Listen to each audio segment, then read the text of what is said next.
नमस्कार दोस्तों, सार्थक क्लासेस में आपका स्वागत है। आइए शुरू करते हैं छत्तीसगढ़ का इतिहास। छत्तीसगढ़ के इतिहास में आज हम आपको बताने जा रहे हैं महाभारत कालीन इतिहास। तो देखिए महाभारत काल में क्या होता है।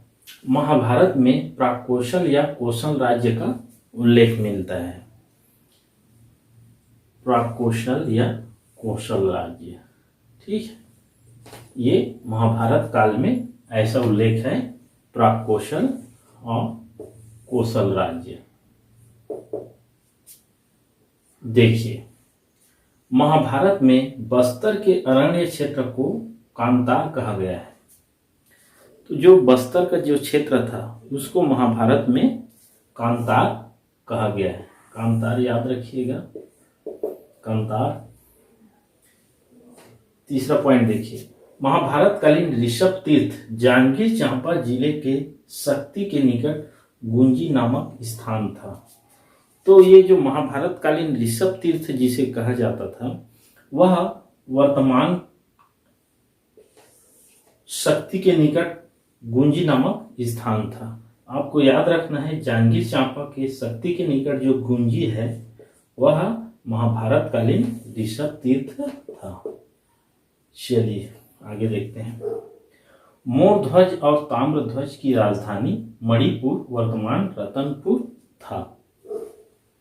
तो ये जो मोरध्वज और ताम्रध्वज थे महाभारत कालीन, उनकी जो राजधानी थी मणिपुर, ठीक है दोस्तों, मणिपुर याद रखिए। तो वह वर्तमान रतनपुर था। वर्तमान रतनपुर याद रखिए, यही मणिपुर था। चलिए आगे देखते हैं। अर्जुन के पुत्र बभ्रुवाहन की राजधानी सिरपुर थी। तो जो अर्जुन का जो पुत्र बभ्रुवाहन था, बभ्रुवाहन याद रखिए, उसकी राजधानी सिरपुर थी। ये इंपॉर्टेंट है। चलिए अब देखते हैं। सिरपुर को महाभारत काल में चित्रांगदपुर कहा जाता था। तो सिरपुर का जो महाभारत कालीन नाम था वह क्या था?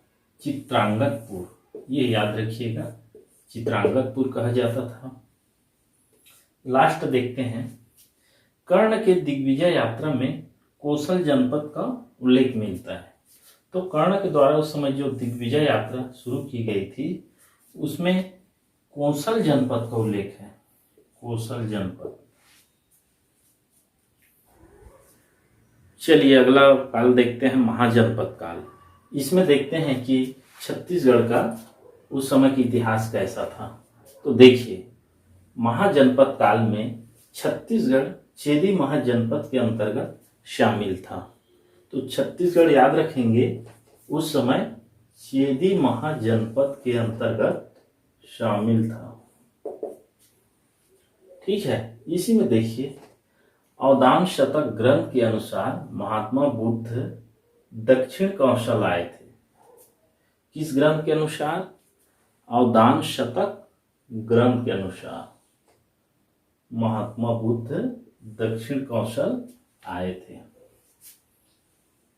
चलिए तीसरा पॉइंट इसी में देखते हैं। बौद्ध यात्री वेनसांग के यात्रा वृत्तांत में भी जानकारी मिलती है। तो जो बौद्ध यात्री था वेनसांग, उसके यात्रा वृत्तांत में भी जानकारी हमें मिलती है। तो यह रहा महाजनपद काल का इतिहास। चलिए आगे देखते हैं मौर्य काल। मौर्य काल में हम जानते हैं कि उस समय प्रमुख चीजें या तथ्य क्या थे। देखिए इसमें पहला है, सरगुजा जिले की जोगीमारा गुफा एवं रामगढ़ की पहाड़ी में अशोक के खुदे अभिलेख प्राप्त हुए हैं।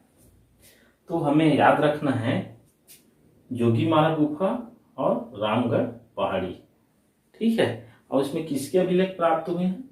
अशोक। अशोक याद रखिए, मौर्य काल से संबंधित है, इसलिए हमें अशोक को विशेष रूप से याद रखना है कि अशोक के जो अभिलेख प्राप्त हुए हैं वह प्राप्त हुआ है जोगीमारा गुफा और रामगढ़ की पहाड़ी। चलिए आगे। जोगीमारा के अशोककालीन लेख में सुतनुका नामक देवदासी एवं उसके प्रेमी देवदत्त का उल्लेख मिलता है।